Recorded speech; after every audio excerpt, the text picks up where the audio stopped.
There's nothing like the view from the cheap seats.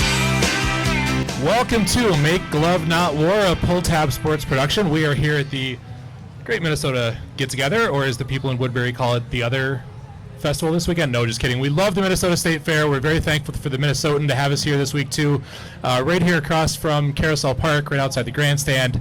We'll talk more about the Minnesotan in a moment. Joined today, this is Ryan Stanzel. I'm joined by John King. Kinger, thanks for joining us. I'm ready. We got to make the playoffs with the Twins, so it's kind of crunch time here. So I had to step in. We'll see if we can help make that happen. Kind of an overall state of affairs with your favorite local 9-game homestand. Super important, man. Wouldn't you feel better about this 9-game homestand if you had, like Joe Ryan pitching twice?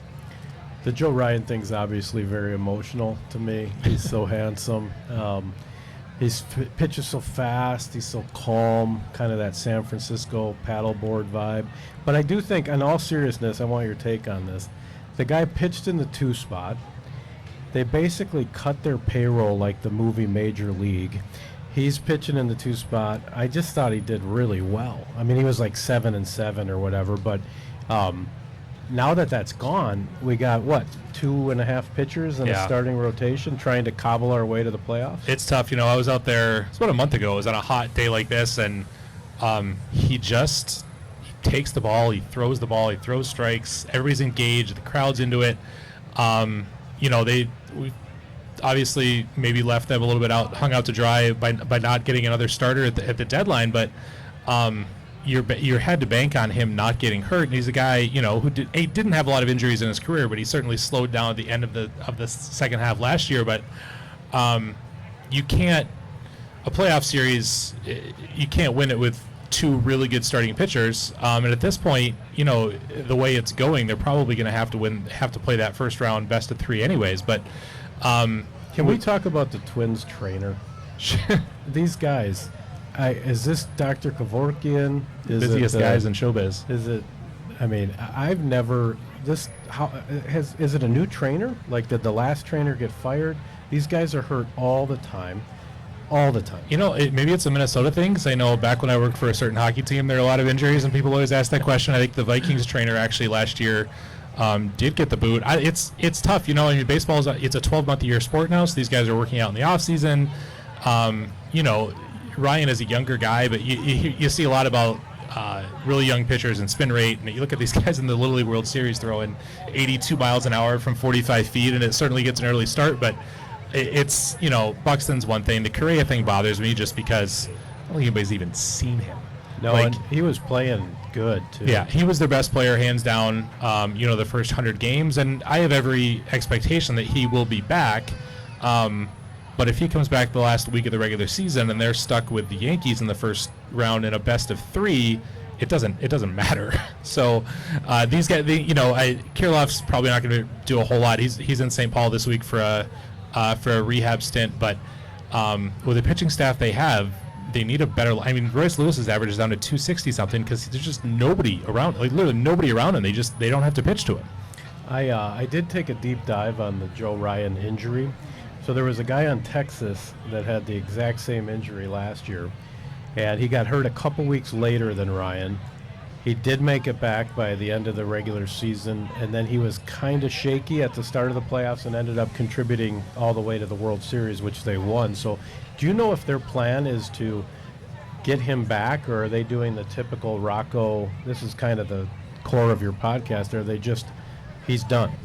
I think it would be very surprising if he was back to do very much.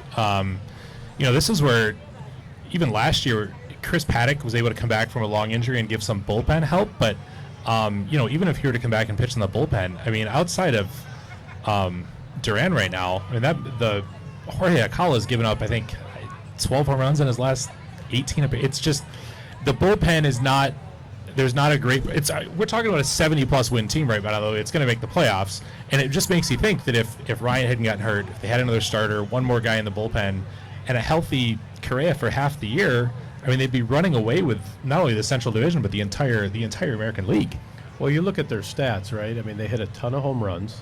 They throw a lot of strikeouts. So they throw gas on the mound. The guys they have, whether it's Festa Ryan. I mean, these guys strike out a lot of batters on the other team. We do hit the long ball. It was really shaping up to me like that movie Major League. You know, Pohlads, $30 million less, run it back, and I bet a guy $100 the Twins would win the Central. And You're sweating it. You're not sweating because it's hot out here. You're sweating that right now. It's been that's why these are great bets though, where you get like 5 months of ups and downs. But I was like, man, this is going to feel so good. I might not even cash the 100.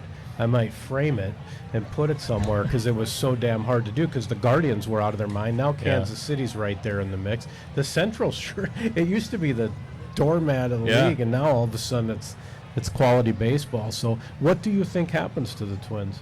Well, first of all, I think Kansas City wins the division going away. I think they win by 4 or 5 games probably. Why? What's your logic? They're a better team than the other two. I think the Twins have 1 series left against each of those teams. A lot's going to depend on when they get a couple of these guys back, and I think they could beat Cleveland. The Twins are going to make the playoffs. I don't see Boston catching them, but again, what can you do? The playoff format, the top 2 division winners get a bye, and then the third, which right now would be the Astros. So you limp into the end of the playoffs, you finish 6th, you're feeling good, decent about life. You're playing the Astros, who are the new Yankees as far as the playoffs go for the Twins. Or if you finish the other slot, if you finish 5th, you're going to play, we'll call it the lucky loser of the Yankees and Baltimore, who doesn't win the Eastern Division. So I don't know if they can still hold off Cleveland or jump over Cleveland and beat Kansas City for first, but it would behoove them to try to avoid a first-round series and get into a best-of-5 where the other team has to beat the heck out of themselves before they get into that best-of-3. When you've got You've got Lopez and Simeon Woods Richardson, who's really good, but what's going to happen when that bright light of a Game 3 at, I'm going to call it the old Enron Field in Houston or, Yankee State, what's going to happen to those guys? And it's a great experience to get these guys in there, but aren't we past the point of, good experience, rah-rah-ree? It's time to go win something. Well, we did win a playoff series last year, and I mean, the Twins have always been likable. I don't know what it is. I think it's old ladies in their garage listening to WCCO. We've still got this Kirby Puckett spirit animal kind of. We almost treat the Twins different than every other team in the market. Mm-hmm. They're sort of like they get a pass, a little background noise. Yeah. They did win the 2 championships. They sort of kept a promise. 87 and 91. They won a ton of division championships, obviously, for many, many years. But I would love to just get a chip in a chair and try to get hot. Maybe Ryan comes back. Maybe Royce is doing Royce things. I mean, can you project out a scenario where the Yankee thing to me is that's just Darth Vader. I don't even know how to process the Yankees and the Twins, but I don't know. I'd love to win another playoff series. I've been saying this all year. Who are you afraid of in the American League? The Yankees have a ton of flaws. Their closer is terrible. The Orioles are one of those teams that is new and might need a year or 2 in a playoff series to advance and to kind of figure out what it's all about.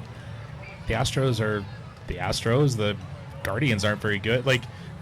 It seems like every year is the year where, if you sneak in even as a 6th seed, you got to win 2 games, you got to win 3 games, you got to win 4 games. Another 4, but if Buxton's back, and we'll talk about that, so Buxton is a little gimpy still with his hip, is pretty close. It hurts him when he runs. Great. Mine too. Correa, we don't know. I don't even think he's really around the team a whole lot. They're not talking to him. Every indication is that he's running. Everything's getting better and he is progressing, but there's a month left in the regular season. You want to make sure that he gets back into the lineup, and you've said this a couple times. So is Carlos Correa in Puerto Rico or injured guys are generally not around. Yeah. You just don't hear about him very often, I guess, because Buxton is more the one that's going to get back first. But if you've got Buxton, if you got Correa and Lewis, 2, 3, 4 they need to bat one of those guys lead off. You just need to get as many. And Castro's good in that position, but man, they erred in this last year. I think Lewis was batting 5th or 6th in the postseason. You have to get a best of 3, a best of 5, a best of 7. your best players hitting as many at bats as humanly possible. I don't care what 1984 says. You got to bat your best guys 1, 2, 3. I'd love to see Royce lead off. Yeah. Didn't Puckett lead off Yeah. for a while? Yeah. I mean, they moved him all over the. I mean, I think you're right. I mean, these are the guys. If you're doing the daily fantasy or betting someone to get a home run, I mean, it's Royce, and why not get him an extra at bat? Absolutely. We'll give a quick shout out here. We said we're at the Minnesotan building, at the Minnesotan here at the Minnesota State Fair. A big thank you to the Minnesotan. Minnesota State Fairgoers, head over to Carousel Park. Literally, the grandstand's right behind us there. Check out the Minnesotan apparel. Their collection showcases the best of local pride and state spirit with high-quality tees. They've got you covered in comfort and style. What I love is being like an east of St. Paul and East person is pretty much everything here is White Bear, St. Paul. I need to get a little Woodbury stuff over here, but Forest Lake. Forest Shout out Lake, Forest yeah, Lake. Forest Lake too. A lot of great merchandise here. Wear your state pride with pride. The Minnesotan, where heritage, culture, and tradition live. Kinger, I'm hot. Do you want some Kemp's ice cream? Yeah, why don't you Yeah, dish let's some do up? that. I'm going to tell a story about You do that. my hat. So last year I embraced the new M logo, which was very Much to my chagrin. very controversial. The reason I did that is everyone seems to forget in 87 and 91 when we won those lovely World Series, we also had that janky M logo with the triangle under the M. And last year we debuted the one with the star that everybody, don't give me too much, that everybody thought looked like the Aurora logo. But I wanted the Father's Day hat. Did you see this? Yeah. The light blue. Yeah. But I happen to have the 7 7/8 dome, which is Ooh, tough. 7 3/4 here. That's Yeah, impressive. that's tough.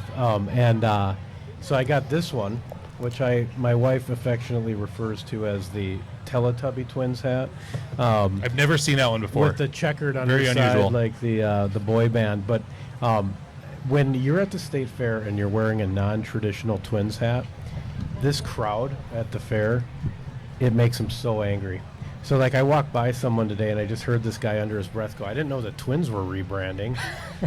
I'm like pulling my hat down. Like, I know he's talking about. Oh, totally.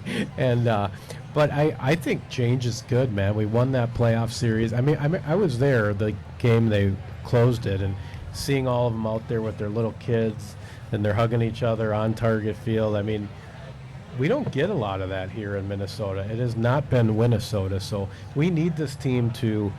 You're saying we got to win the division to really give ourselves a chance?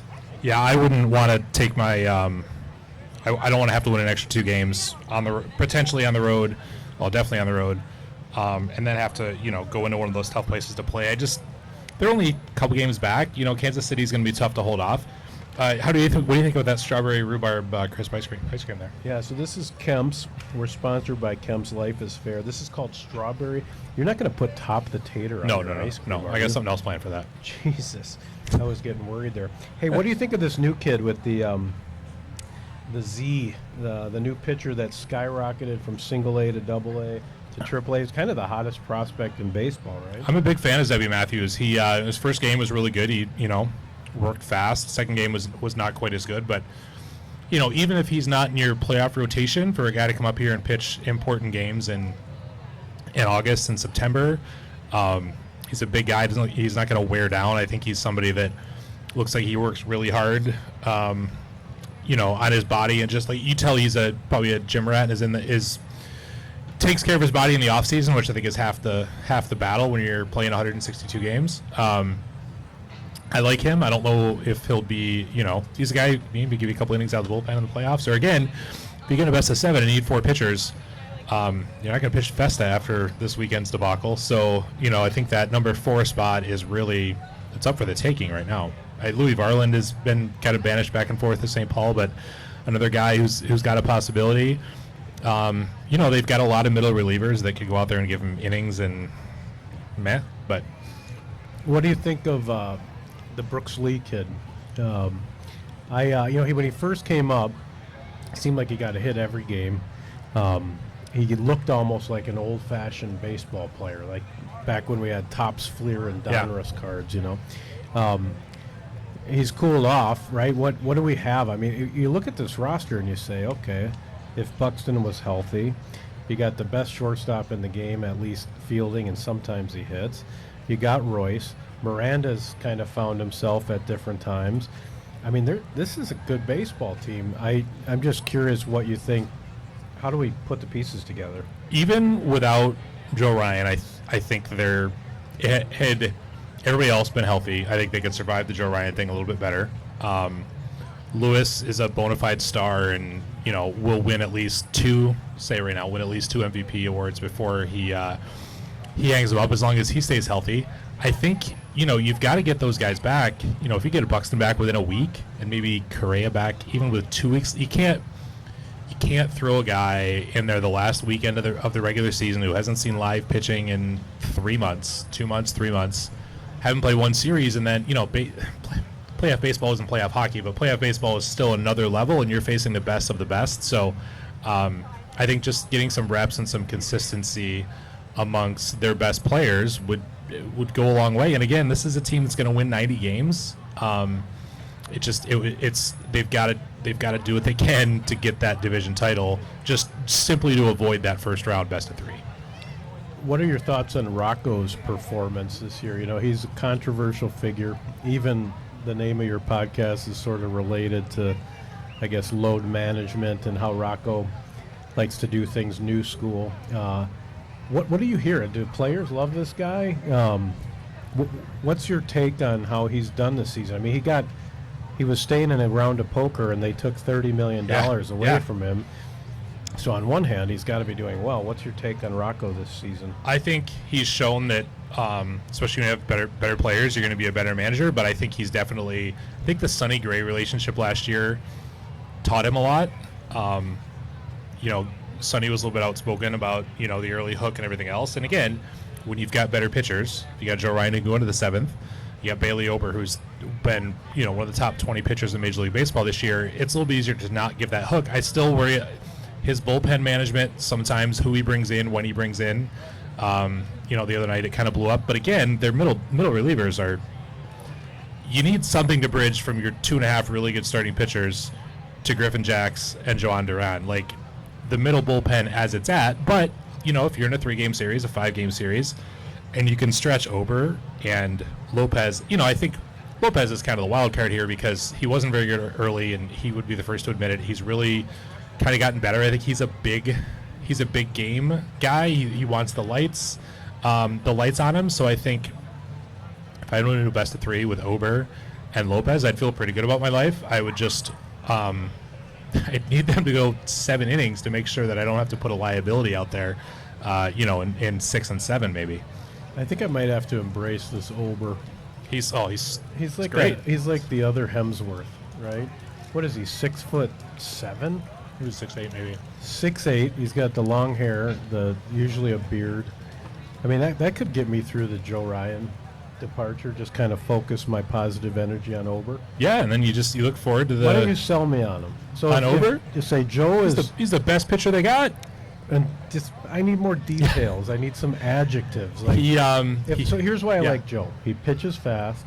He's cool as a cucumber. He does his little golf clap. He seems so. It's like he used to come out to the Grateful Dead, Fire on the Mountain. Now it's Zeppelin, but it's almost like the Big Lebowski pitching. Yeah. But he looks like a surfer. What about Ober? Give me the pitch. I mean, Ober looks like a cross between a defensive lineman and a linebacker. He works fast. I think the amount of confidence the team has when he's out there, they score a lot of runs for him, and I think that is sometimes if you got a pitcher and you're not quite sure what you're going to get from him, you squeeze the bat a little bit. This team scores a lot of runs for Bailey Ober because I think they like playing behind him. I think they're not concerned about having to win a game 2-1, and when they can loosen up a little bit, they're going to put a 6 spot up early. And Ober he never looks I think he's maybe not the California cool as a cucumber, Joe Ryan. Where's Ober from? I'd have to look that up. He might be. He's not rattled by really anything. I mean, he's not been in a lot of situations this year to be rattled. But for a guy that last year, was like a number 4, number 5 pitcher, to be this team's bona fide number 1 is quite a career ascension. And you look forward to seeing more of that in the next couple of years. And what's your take? You think so with Pablo? You just think he's got a taste of the big stage, and is he disinterested until it's the big stage? Is he almost like Mahomes, where he gets better when it matters. And I don't think he's disinterested, but I think for sure he's a guy who wants the ball in big situations, and is a Tuesday against the Cardinals in May a big situation. It is right now. Well, yeah, in May, yeah, actually in September it certainly is. I just think, wasn't even the contract, the big contract obviously signed, and so there's certainly some pressure off there. I don't even think he's the kind of guy that took the foot off the gas because of that, but it certainly plays a part of it. All of a sudden, you've got a deal, and Arias is on another team. You're not having that constant, like, they traded me for this guy, won a batting title. I think there's just less pressure on him early in the year, and I think now that there is more pressure, I think he's doing fine. Who are, as I know you're a Yankees fan, or at least have been in the past, who do you admire the most on the Twins, just as an objective baseball fan? When you look at this year's squad, if you had to, steal a handful of players and start building a team, who's first on your list? Royce Lewis, without a doubt. I mean, the charisma that guy's got. I just want to take him out for a beer and talk to him, and he's barely old enough for a beer. It seems like he's been around forever, and he's early 20s, and he's going to hopefully be around forever. But I just think the way he carries himself. I guessed earlier this year talk about somebody else was making Lee made his major league debut, and Lewis kind of took a back seat and didn't talk that day because he wants the spotlight to be on somebody else. We're not big into captains and base. 2 years ago, I did anoint Jose Miranda the new captain of this team at your urging. So we won't even talk about the captain situation. But if there was, Royce Lewis is the guy that's going to lead this team, would lead a lot of teams. You could put him in a lineup anywhere in baseball, and he'd be 3 or 4 hitter, hitting 280, which is pretty good nowadays. He's down to 260 something now, but I expect him to get back up there. Hit 35 home runs and drive in 100 runs and steal a couple bases and play really good defense. I mean, what else in the year 2024, where there's a lot of good baseball players, but there's some really fringe guys that are making pretty good livings? I would take Royce Lewis any day on any team. How healthy is he? I can't get a read on him, so I like to do the sports betting, and one of my favorite is just to bet on Royce Lewis to get a home run, especially at home. Because you'll get plus 400, and he does it a lot, as you know, when he's in the lineup. But it just seems like there's so many games where he's just not playing. Is he an every other guy? He's had a couple of, nagging injuries, one bigger one. And I think, we used to talk this way about Buxton. Would you rather have a really good Royce Lewis for 125 games or a so-so Lewis for 140 and miss 20 games where you desperately need him? I come from a time, you come from a time when everybody played 162, and the guys who didn't still played 145, and they might take an occasional day game after a night game off.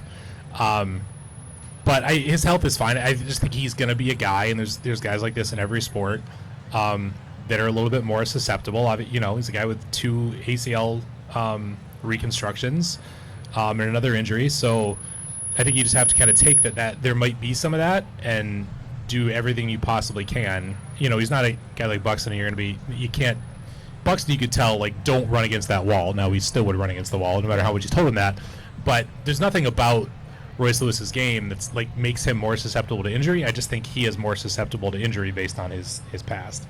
Buxton's like Nordberg in Naked Gun. I just expect him to go flipping over into the tunnel or something at Target Field. I mean, but that's kind of what you love about him. Yeah. He is going to run. He wouldn't be the same player without it. He's going to run full speed into a brick wall in a regular season game. Yeah. I mean, it's amazing. And if you tried to tell him don't do that, he'd become 40% less of an effective player just because that's the way he is. And if he tried to go less hard, he'd get hurt even more because he'd jam his knee into the wall trying to avoid the wall instead of just going headfirst into it. So. Do you want to talk about Kemp's a little I bit? do. We don't talk about... You can just do this. Actually, you could probably just ad-lib this if you want. Pull Tabs Life is Fair content series brought to you by Kemp's, local dairy farm right here in the upper Midwest. We got a lot of Kemp stuff here. We got Top the Tater over here from Cub. We've got some milk down here as well from Kemp's. Did you know that ice cream needs to contain at least 10% butterfat to be considered ice cream? Ooh, I like that. I would like mine a little more than 10%. But most brands skimp on the butterfat content, making them frozen dairy desserts. Not Kemp's, though. Kemp's provides real delicious ice cream in a variety of fun flavors. Have kids going back to school. School's back to school in about 10 days. I can tell you that firsthand. Try Kemp's flavored milk. Not only does our chocolate And strawberry milk tastes delicious. It's also good for you, providing essential vitamins and protein. For your next party, try Top the Tater. You know, I've always wanted to do this, and we're just going to... Don't put it in the ice cream. I'm not sure why Sal gave us this, but we're just going to... Wow. Yeah. There's our promo clip. Let's see if you can guess prices, okay? Okay. These are current prices at Cub Foods. Okay. A pumpkin pail. I don't even know what that is. That's but ice cream. That's going to be $7.29. $7.49. Geez, you might have seen this. Kemp's ice cream, just regular. You're buying 2 of them. How much are you paying for 2 Kemp's ice cream? 2 for $8. You did see this. Top of the Tater. What are you paying for 2 of them? I can't buy this in my house This because is a deal. we got a problem. The Cub. So- this is Cub Foods. It's a deal. Two two of Top them? of the Taters. How much for 2? $3.49. $5. And then flavored milk. How much is a thing of flavored milk? Doesn't say the size. Can I look at it and see what it says on the? No, probably $3.49. God, you're really good. $3.79. Do you do the grocery shopping in your family? Yeah, I spend a lot. I spend a lot of time in the grocery store. Really? Yeah, I do. I never go to the grocery store. If I go to the grocery store, I ask the person for each item. So I'm like, where's the apples? And then they bring me to the apples, and then I find someone else like, where's the cereal? It takes a lot longer. Yeah, absolutely. Can I talk fair food for a minute? You Yeah, get, yeah. I don't know, Oh, I'm a before, scholar. before we close off on the Twins here, I want to And give anything you else you want to hit on Twins, fire Yeah, away. But. I want to give you my top 5 fair foods ever. Okay. This these is the don't- Hall of Fame? This is the Hall of Fame. Doesn't necessarily have to be here at the moment. These might not be foods. They might be food and or drink. Number 5 I actually haven't had yet, but I've been told it's so good. I am leaving from here to go straight there, and that is this. Have you had the fried ranch yet? No, I thought you were going to say pickled pizza. People are just crazy about that. That's really good too. I had that. Fried ranch. What do you mean? So it's fried ranch dressing. That's just it? It's ranch dressing? They bill it as that, but it's like cream cheese, ranch dressing, ranch seasoning. They put it in like a wonton and they fry it. It's in the back there. That's very Minnesota. With like Craig's like hot honey seasoning. So that's gonna be number 5 again. Haven't had it yet, but I'm pretty sure it's gonna so be. you put it my in the list. Hall of Fame even though you've never had it. Yeah, I've heard enough. I've seen enough after 3 days. That's okay. Okay. Keep going. Grain of salt. Number 4 is going to be the. It's over at the Ballpark Cafe. At least it was last year. Garlic It was no, this is going to be a drink. So it's a pineapple sour, and you might be like, "Come on, Stanzel!" But it's got a tahini seasoning like around the rim. Okay. I'm at a certain age now where I've realized I can't do Tabasco. I can't do really hot. What I can do is tahini seasoning. So it's on the rim. Had some tahini seasoning with like some fruit a couple weekends ago in Nashville. Really good. This is unbelievable. I go off Like the beat. I go it's off like the one beaten man path. and his fetishes at the fair. I go off the beaten path a little All bit. right, so 2 of these are insane. Keep going. Number 3, back in the hangar building, so they carve out a pineapple, and they fill it with white rice and then teriyaki chicken, and they put the pineapple back on top. That's really good. I've seen that, yeah. It's like a 4-person job, pretty much. Yeah. Number 2 is going to be the where was I going with the 2? Oh, they don't have, every year. One of my main things to do here when I first get here is go to Mancini's because The bread? the bread's good, but you know Mancini's, they get live music again. St. Paul guy. Yeah. Sinatra singer. Yeah. They've got like this year. They've got a walking shepherd's pie. Can't wait to see what that's all about. We but tried it. a couple years ago. I had the messy Giuseppe, and it's an Italian sloppy Joe. So picture sloppy Joe, but it's all Italian. Really Okay. good. And my OG Hall of Famer, and you're gonna laugh, is literally the thing I had here. You saw me walking in here. That pickle dog. Yeah. I can put pastrami or roast beef and pickle and cream cheese at home, and it's like, okay, this is all Do you do right. the fire one or the regular one? I generally the regular one, but I might, and actually they've got a Reuben one too that's got like the kraut and the Thousand Islands, so I'm Interesting. coming back here Monday. Might go try that one, but it's the line's never super long, and it's just it's cold because you got the pickle in there. You're such a hipster. Yeah. Like you go to Loons games, don't you? I haven't Have been to you one, been believe it to or a not. Loons game? No, I've been in the stadium for a few Those other were events, but such hipster foods that you just picked. I'm gonna do my 5. says the guy with a hat with, yeah, I know. with the I have buffalo a plaid 7 underneath. Yeah, I have a right. 7 7/8 size head. It was either Yeah. this or a bed sheet. Give me your top 5. Well, I'm gonna be more traditional. I'm gonna obviously the mouthtrap cheese curds because they're just amazing. I also am gonna put the pickle dog in there because I think it's the only new food of the last like 10 years that I think will be here for 20. Yeah. Like I just love it. They started making those in January, by the way. Like that, they sell so many that like the prep starts in January. It's also a great way to not feel awful. Yeah. If you're drinking and throw one of those in. I will put number 3. I really like the foot-long hot dog that's over by the Fine Arts Building. You ever Mhm. do that one? Yeah. It's with the onions. Yeah. It's big. I would do Midway Men's Club, the sliders that they basically grill burgers all day. It's like a White Castle Yeah. sitting in the middle Yeah. of the State Fair, cheapest beer. So I'll go Midway Men's Club, the footlong, the curds, the pickle dog. And for my last one, you know what? These garlic fries at Ballpark Yeah. are just different. I thought we should have brought that for the Yeah. baseball pod. Oh, yeah.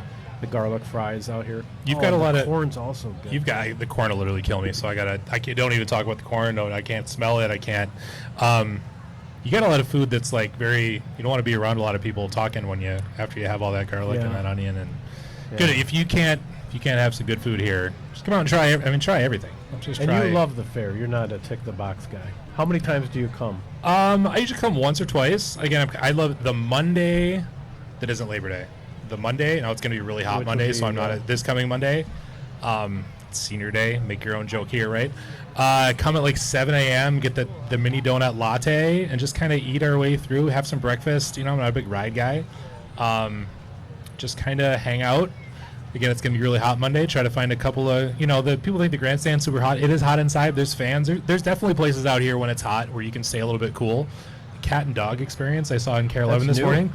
So it used to have like a little bit outside. It is fully air conditioned now, so I am making a hard turn there Monday about 1 p.m. before I head out.